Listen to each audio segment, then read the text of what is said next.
Estimado jurado calificador, reciba mi más cordial saludo.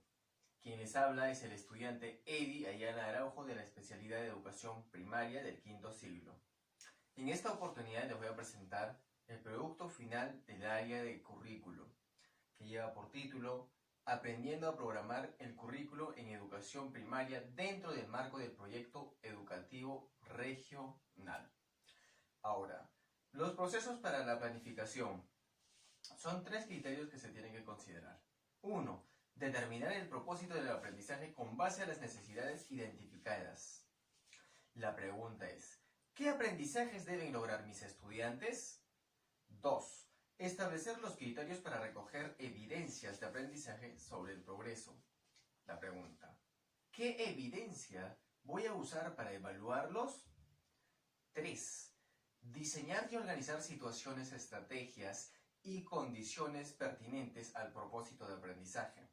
La pregunta, ¿cuál es la mejor forma de desarrollar esos aprendizajes? Bien, pasamos a lo que es la planificación anual. ¿Qué es la planificación anual? Es un documento que nos permitirá organizar secuencialmente los propósitos de aprendizaje durante el año escolar y se adaptarán según a las necesidades de las y los estudiantes. Ahora, lo que ven en esta parte es la planificación anual para el segundo grado de primaria. 1. Los datos informativos, que es clave considerarlo. En ellas podremos encontrar la institución educativa, el docente responsable. 2. Propósito de aprendizaje, que en ella encontramos las competencias con sus respectivas capacidades, ¿no? Los enfoques transversales. Ahora, la organización y distribución de tiempo. Esta planificación, como ven aquí, está organizada en trimestres, pero también podemos encontrar en bimestres, ¿no? También se pueden organizar en trimestres y en bimestres. Esto de acuerdo a los acuerdos que las instituciones educativas pueden llegar, ¿no? Y podemos visualizar los enfoques transversales que se trabajarán de proceso a proceso en las unidades didácticas. Ahora, la unidad didáctica. La unidad didáctica nos da una visión detallada de cómo se desarrollan, evaluarán y alcanzarán los propósitos de aprendizaje previstos en la planificación anual en un tiempo más corto. En ellos se organizan la secuencia de sesiones de aprendizaje. Ahora, criterios a considerar en el proceso de planificación de las unidades didácticas. 1. Los propósitos de aprendizaje de la unidad didáctica. 2. La selección de los desempeños de cada competencia. Permite prever la combinación de estos, ya que cada competencia viene con sus capacidades y sus desempeños. Y sabemos muy bien que cada grado, de primero hasta sexto grado, los desempeños son muy diferentes. 3. La descripción de las actitudes y acciones observables de los enfoques transversales, ¿no? Y esto está relacionada a la situación significativa. 4. Lo más importante, el título de la unidad didáctica que sintetiza la situación significativa. 5. La descripción de la situación significativa. Sabemos muy bien que esto plantea un desafío para los estudiantes mediante preguntas, ¿no? Que estos desafíos tienen que ser realizados y logrados en el transcurso de este periodo, ¿no? Y de ello van a adquirir nuevos aprendizajes.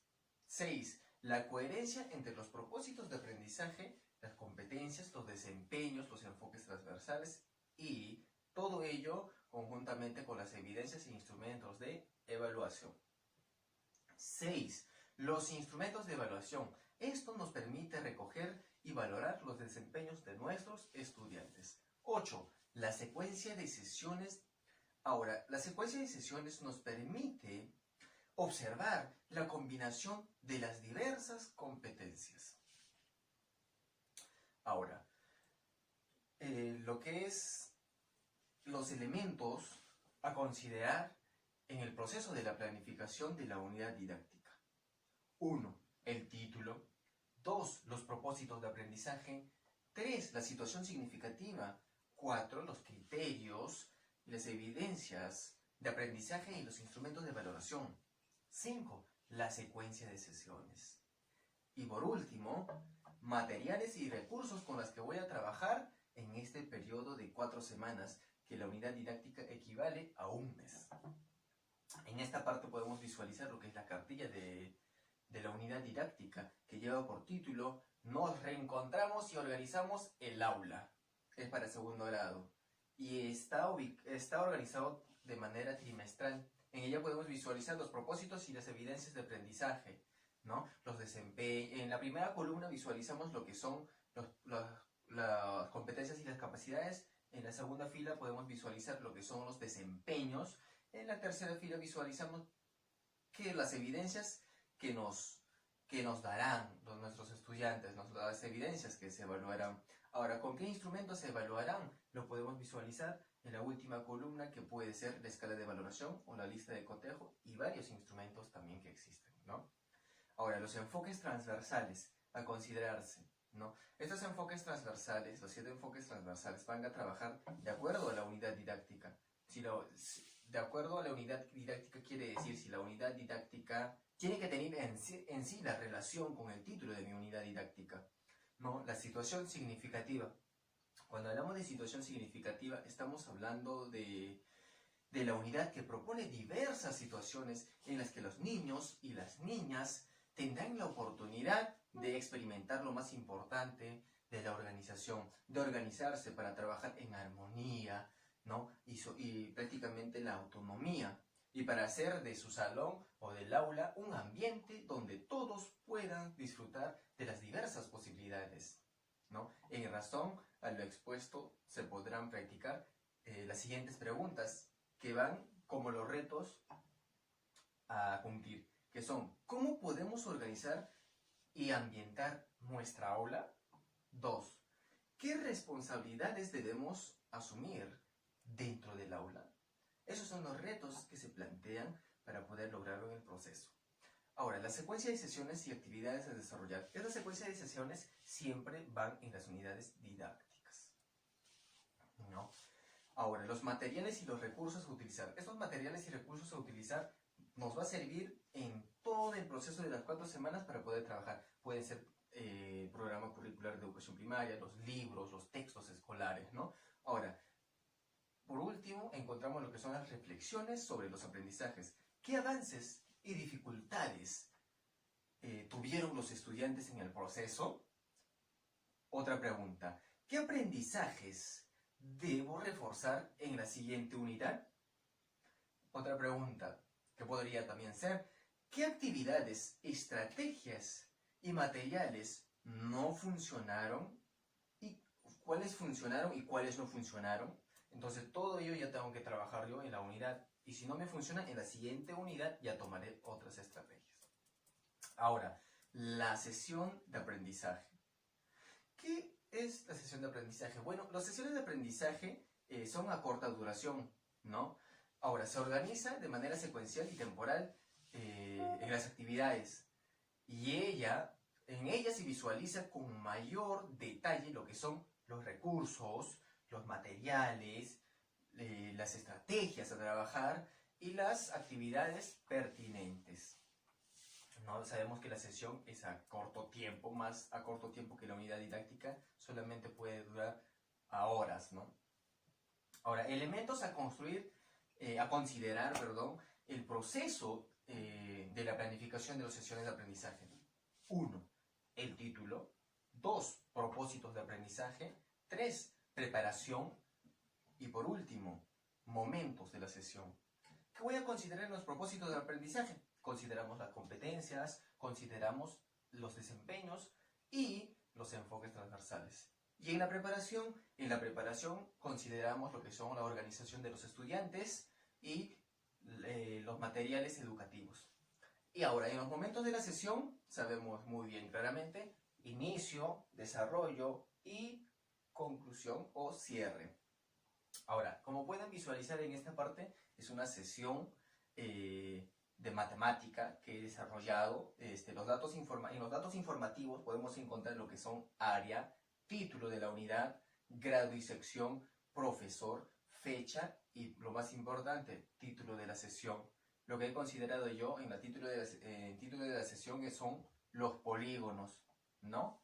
Y el título de la unidad, nos reencontramos y organizamos el aula. Y en el punto 2 podemos encontrar lo que son la preparación de la sesión. Y ahí la pregunta, ¿qué necesitamos hacer antes de la sesión? Bueno, lo que necesitamos hacer es realmente tener lo que es el libro de matemática que voy a trabajar, ¿no? Dibujar en un papelote grande las diferentes figuras geométricas, los polígonos, las diferentes fichas de polígonos para su autoevaluación de mis estudiantes al final de la clase. Ahora en los materiales, ¿qué recursos o materiales utilizaré en la sesión? Bueno, si voy al título, tengo que ir al título, si son los polígonos, libro de matemática, papelote, reglas, el geoplano, como pueden ver aquí es un material que he diseñado de geoplano, y los materiales concretos como las figuras geométricas, ¿no? Ahora, los propósitos de aprendizaje, los desempeños, las evidencias de aprendizaje e instrumentos de valoración. ¿Y todo ello de dónde viene? Parte de las unidades didácticas, ¿no? Parte de las unidades didácticas. Ahora, el instrumento de evaluación, lo que voy a tomar es lista de cotejo y la ficha de observación, ¿no? Ahora, como pueden ver, en una sesión siempre tiene que ir el enfoque transversal que voy a considerar. Lo que yo considero es el enfoque de orientación al bien común, ¿no? Y ahí mismo tienen que ir también las actitudes o acciones observables, que los docentes y estudiantes demuestran respeto, empatía, que se ayudan, que se prestan materiales, ¿no? Ahora, inicio, momentos de la sesión, ¿no? Desarrollo de la estrategia. Inicio, 5 minutos. En las estrategias, doy la bienvenida a todos los estudiantes y enseguida paso a motivarlos, que es lo más importante, puede ser con una canción o un video motivacional de corto tiempo. Después pido a mis estudiantes que se acomoden en forma de U o C para poder trabajar, ¿no? Y luego presento lo que es el propósito a trabajar. Ahora, una vez presentadas las imágenes referentes al título, que son polígonos, recojo lo que son los saberes previos de mis estudiantes con estas preguntas. ¿Qué creen que aprenderán hoy? ¿Qué observamos? ¿Cuál es el mensaje a las imágenes mostradas o de las imágenes mostradas? ¿Tendrán vértices? ¿Tendrán ángulos? Y ahí es donde se genera el conflicto cognitivo entre estudiantes, y así podemos aprender más, ¿no? Ahora, el desarrollo. Mayormente en desarrollo podemos trabajar 50 hasta 70 minutos, dependiendo el tema a tratar. Ahora, en ella ya vamos al grano, en sí ya organizamos, ya empezamos a tratar qué son los polígonos, ya empezamos a trabajar con los materiales, que lo más importante, el material concreto, como pueden visualizar en esta parte, es un geoplano diseñado con materiales reciclables, ¿no? Y como les puedo demostrar acá, puedo hacer yo con mis estudiantes, por ejemplo, lo que es el rectángulo, y conjuntamente, según los saberes previos, ellos me van diciendo cuántos lados tiene, si tiene vértices, si tiene lados, si tiene ángulos, por ejemplo, ¿no? Y no solamente un rectángulo, puede ser un cuadrado o un triángulo también, ¿no? Ahora, y estos lo voy a organizar en grupos. Hay grupos que me van a trabajar lo que son materiales, por ejemplo, los materiales concretos en los polígonos, lo que son los lados. Otro grupo me puede trabajar lo que son los vértices. Otro grupo, los ángulos, ¿no? Como son para segundo gradito. Ahora, en el cierre, siempre en el cierre tomamos lo que es 10 minutos, dependiendo también, ¿no? En ella los estudiantes, con la ayuda del docente, realizan un recorrido del proceso del presente, o sea, según a la sesión, nosotros llegamos a las conclusiones con las interrogantes o con las preguntas, ¿no? Y siempre preguntarle al final y decirles, ¿qué dificultades tuvieron al resolver el problema? ¿Cómo lo resolvieron? ¿No? ¿Cómo debemos practicar en nuestra vida diaria los diferentes polígonos? Ahora, ¿y para qué les sirve aprender los diferentes polígonos? ¿No? Entonces es ahí donde terminamos, donde aterrizamos en la sesión de aprendizaje, ¿no? Y ahora, ¿y quiénes lo planifican todo esto? Planifican los docentes, lo organizan los docentes. ¿Y quiénes aprenden? Aprenden los estudiantes. ¿Y para qué lo planificamos y lo organizamos? Para tener una educación de calidad. Con esto me despido. Muchas gracias.